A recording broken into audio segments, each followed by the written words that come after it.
Chapter 2 ng Baki Gaiden, ang paglalakbay neto ni Doppo Orochi. Yan ang ating pag-uusapan sa video ito, kung saan tatalakayin nga natin etong naging laban niya dito sa Samurai Master. At kung di mo pa nga napanood etong ating Chapter 1 ay ilalagay ko na lang sa description box etong link.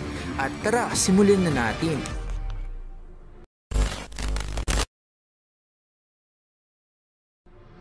So, onting recap nga muna tayo mga tol sa Chapter 1 na kung saan natapos nga ito ng mapagiganti nga neto ni Doppo Orochi etong si Yuichiro Hanma na natuwa naman sa ginawa dito ni Doppo Orochi.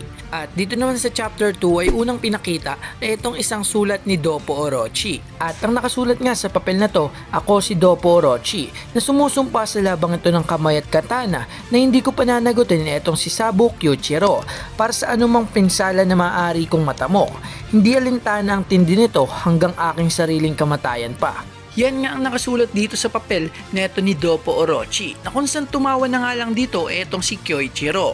At sabi niya pa nga dito, diretsuin mo na ako. Nagtatanong ka ba para patayin kita? At sabi nga dito ni Doppo Orochi, maging honest nga tayo. Hindi ako ang nauna, di ba? So lumalabas nga lang mga tol na etong si Kyuichiro ay masasabi nating maraming nagre-request sa kanyang malalakas na patayin niya. At tumawa nga dito etong si Kyuichiro at napasabi nga siya dito na, oo, balita sa akin yun. Na tila ba'y nagmamang-maangan pa ito. At sabi nga dito ni Doppo Orochi, Mr. Sabo Kyuichiro, sobrang daming kwento na hindi na mabilang kung paano mo nga nakuha etong reputasyon mo. Kahit isa nga lang ang paniwalaan ko dito sa mga kwento, magbibigay ito ng malinaw na larawan ng klase ng lalaki kung sino ka.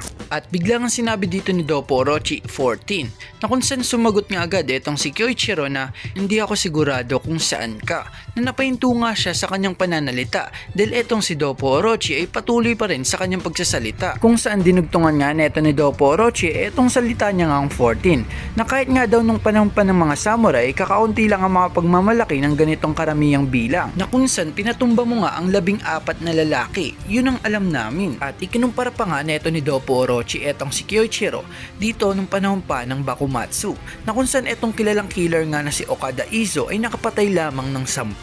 At dagdag pa nga dito ni Doppo Orochi, sa maraming laban nga daw neto ni Kyuichiro, kahit nga daw ang kanyang kalaban ay may baril, ang mananalo pa rin sa uli walang iba kundi etong si Kyuichiro. At sinabi nga rin neto ni Doppo Orochi, medyo daw nakakilig etong mga kwento. At tumawa nga dito etong si Kyuichiro at sinabi nga dito ni Kyuichiro na mga usap-usapan ay nagpapakita nga na tila ba'y meron akong napakahusay na kasanayan. At dagdag niya pa nga dito, ngunit ang totoo, kung magdadala ka ng baril sa isang laban ng espada ay wala kang pag-asa. At seryoso namang nakikinig dito etong si Doppo Orochi. At sinabi nga dito ni Kyuichiro, ang iyong mungkahi na gamitin ng iyong mga kamao laban sa bakal upang subukan ng iyong galing laban sa akin ay higit na karaniwang katangan na lumalagpas na nga sa antas ng nakakatawang kalokohan. At ngumiti naman dito etong si Doppo Orochi. Samantalang eto namang si Kyuichiro ay nilapag niya nga etong kanyang espada na kinagulat nga neto ni Doppo Orochi. At sinabihan nga siya dito ni Kyuichiro na para makita mo ang espada, at biglang nagulat dito etong si Doppo Orochi dahil nga mayroong bumagsak sa sahig. At yun pala'y dalawang langaw na kung saan nahati nga neto ni Kyuichiro gamit lang ang isang atake. Yung isang langaw nga mga tol ay naging si Gojo, samantalang yung isa naman ay naging si Genya. Ay, sorry mga tol. So balik nga tayo dito mga tol, na agad ngang kinagulat dito neto ni Doppo Orochi dahil nga dalawang tinamaan sa isang atake neto ni Kyuichiro. At dito na nga dinugtungan neto ni Kyuichiro ang kanyang sinasabi na para makita mo ang espada ay isang sandata. At ang sandata nga ay ginawa para nga masterin o maging bihasa para dito upang masanay sa mga tao, sa kapalaran ng mga tao at sa hidwaan. Ang mga espada at lahat ng sandata ay ginawa para lamang sa layuning yon. Sabay tanong nga dito ni Kyuichiro na hindi ka ba sang-ayon? At dinagdagan pa nga ito neto ni Kyuichiro at sabi niya pa nga dito, ang dalawang kamao na labis mong ipinagmamalaki ay siguradong nakakamatay ang mga ito. Ngunit wag mong ikumpara ito dito sa mga tunay na sandata. At napahinto nga etong si Kyuichiro sa kanyang pagsasalita dahil etong paa ni Doppo Orochi ay nasa kanyang ilong na mga tol. At hindi niya man lang natapos dito ang word na weapon o sandata, na agad niyang ikinagalit neto ni Kyuichiro at umatake nga ito at kumilos ng napakabilis at napasigaw nga siya na, ikaw, sino ka ba sa akala mo? At nakangiti nga etong si Doppo Orochi nang iwasan ito ng sobrang bilis at napasabi pa nga siya dito na sana wag mong sabing ipinadala kita dito sa pamamagitan ng ilong. ito ay iyong pinili na sumama. Na kung saan eto namang mukha dito ni Kyoichiro ay naging seryoso na mga tol. At sagot niya nga dito, oo nga, at ikaw ang pumili na itulak ako. Wala nang makakapigil sa susunod na mangyayari. At sabi nga dito ni Dopo Orochi, ano pipigilan, hindi ito pumasok sa aking isipan at halos mabaliw na nga ako sa pananabik. At dito na nga hinawakan neto ni Kyoichiro etong kanyang katana at itinaas niya na nga etong kanyang espada na kung saan ngumiti nga to ng sobrang nakakatakot mga tol.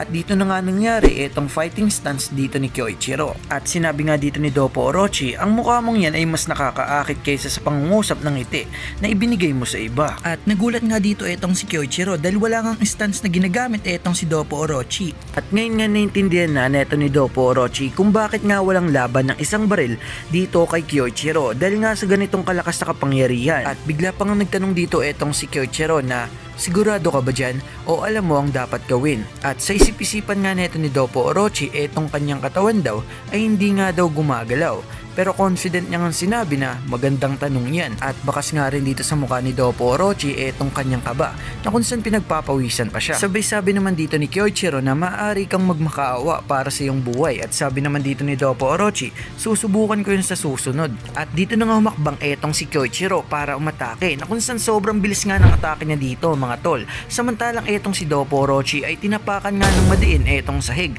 at nang malapit na nga siyang tamaan neto ay ginawa niya ng panalag etong na kung saan umangat nga ito dito sa tapak niya. At nang mahiwa na nga etong ginawang shield neto ni Dopo Orochi na sahig ay dito na nga siya gumawa ng kanyang counter attack na kung saan sa sobrang lakas ka ng atake dito ni Dopo Orochi ay pinatagos niya nga ito dito sa sahig na ginawa niyang shield at dito nga tinamaan etong si Kyoichiro ng sobrang dami at bibilis ng atake dito ni Dopo Orochi kaya naman bumagsak ito. At sabi nga dito ni Dopo Orochi matapos niyang pabagsakin etong si Kyoichiro sa kanyang isipan nga ay muntik na daw yon na kung saan kung wala nga daw etong sahig ay siguradong pira-piraso na rin siya tulad ng langaw.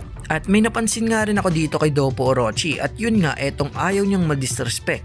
Tulad nga sa chapter 1 mga tol ay pinaglaban niya nga etong Japanese martial arts na kung saan nilinis niya nga etong pangalan neto ni Yuichiro at sinipa niya nga etong si Yuichiro mga tol dahil nga nagpatalo daw to at natapakan etong Japanese pride. At dito naman sa chapter 2 nang ininsulto nga neto ni Kyoichiro ang dalawang kamay ni Dopo Orochi na kung saan bigla nga siyang tinatukan ng paa dito neto ni Dopo Orochi. So dun nga nagtatapos etong chapter 2 ng Baki Gaiden, ang kwento neto ni Dopo Orochi. Kaya naman kung nagustuhan mo nga ang ating video, pakipindot nga ang like at subscribe button mga tol.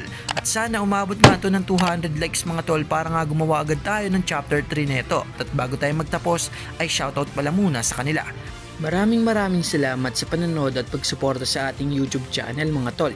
Kaya naman kung meron kang ideas, thoughts about dito sa Baki or sa iba pang anime, ay pwede mong i-comment sa baba ng ating video yan at aking babasahin at malay mo, makontent natin yan in the future. So hanggang dito na lang tayo, peace out!